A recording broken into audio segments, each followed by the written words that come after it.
Today was my first day of comparative diets and it was so interesting. Oh, what's this you say right next to me? It's a beautiful piece of artwork from an artist named David Tree. I got it when I was in Beacon, New York this past weekend, and I'm probably going to be doing a lot of my videos with him next to me. I think it's absolutely hilarious. So there were a couple things that I wanted to talk about in this video, and it was a really interesting class. I think I'm very much going to enjoy this one. We talked a little bit about just how much food has changed, even in the last 100 years, and that we've made so many lifestyle improvements, like with sanitation, things like that. So, we're living longer. However, our quality of life has gone down, that we've made so many changes to our food and altered it in so many ways. And now we're seeing allergies, so many different immune disorders that are just on the rise because we can't recognize a lot of the food that we're putting into our bodies. And then that leads me to my next point. So my teacher is a mom. I'm not a mom yet, so I don't quite relate to this, but I definitely understand it.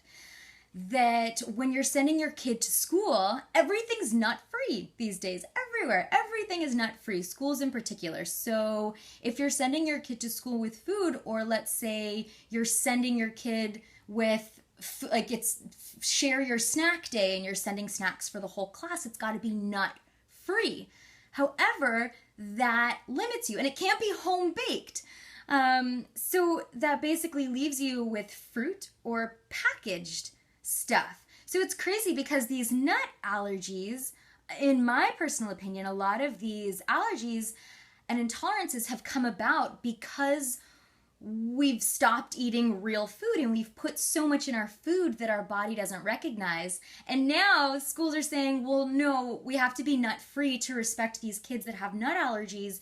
So you just have to bring more packaged, processed crap that isn't real food, but it's nut free. So that creates a really interesting dilemma.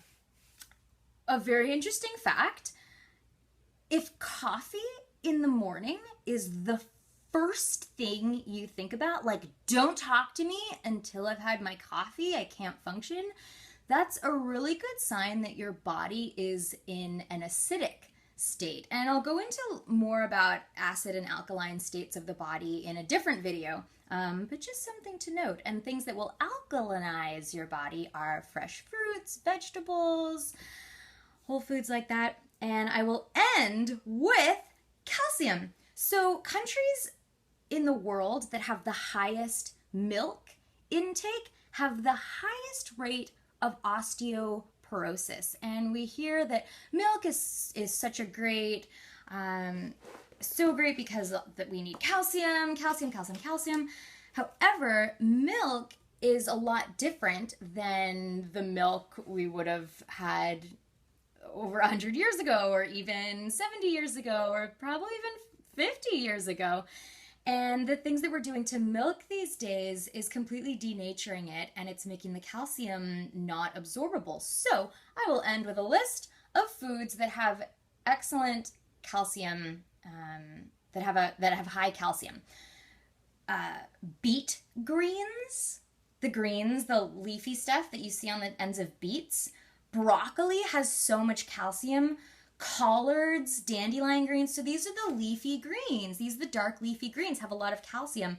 And sesame seeds. Sesame seeds have a crazy amount of calcium in them. And the thing is, these foods, the calcium in these foods are going to be much easier to absorb than the calcium in milk per se. And the thing is, in these foods, calcium, it'll be better absorbed because it also includes all of the other vitamins that we need in order to absorb calcium. So that was my first day of comparative diets. Thanks for watching, guys. Bye.